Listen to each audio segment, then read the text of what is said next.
انسان زندہ ہونے کے باوجود زندگی کو نہیں سمجھ سکتا۔ وہ مرے بغیر موت کو کیسے سمجھ سکتا ہے؟ سوچنے والا ذہن اور محسوس کرنے والا دل نصیب والوں کو عطا ہوتے ہیں۔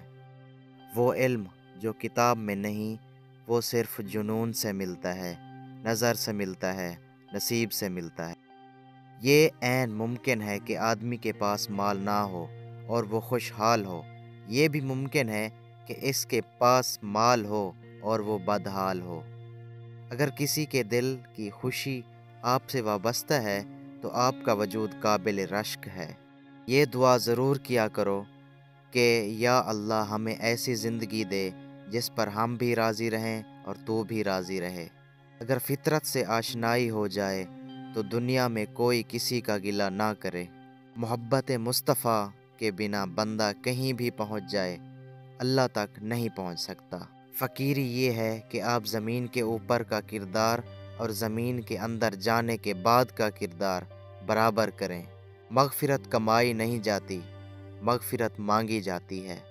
برائی دعا پر سے اعتماد اٹھا دیتی ہے، اور جو دعا کے قریب نہیں جا سکتا وہ خدا کے قریب نہیں جا سکتا۔ مجھے اس کی رحمت پر یقین ہے، میرے عمل کی کوتاہی مجھے اس کے فضل سے محروم نہیں کر سکتی۔ اس کی عطا میری خطا سے بہت وسیع ہے۔ خوش نصیب انسان نصیحت کے چراغ کی روشنی میں زندگی کی تاریکیوں سے آزاد ہو جاتا ہے۔ شکر کرتا ہوں اس انسان کا جس نے مجھے آنسو دیے، کیونکہ یہ آنسو ہی مجھے بارگاہ الہی کی جانب لے گئے۔ آپ کی سانس گنتی کے مقرر ہو چکے ہیں۔ نہ کوئی حادثہ آپ کو پہلے مار سکتا ہے، نہ کوئی حفاظت آپ کو دیر تک زندہ رکھ سکتی ہے۔ شکر کرو نعمت محفوظ ہو جائے گی، دسترخوان کشادہ کرو رزق بڑھ جائے گا، سجدہ کرو تقرب ملے گا، عزت کرو عزت ملے گی، صدقہ کرو بلا ٹل جائے گی، توبہ کرو گناہ معاف ہو جائیں گے۔ اخلاق یہ ہے کہ اللہ کی رضا کے لیے اپنے مزاج کو بد اخلاق نہ ہونے دیں۔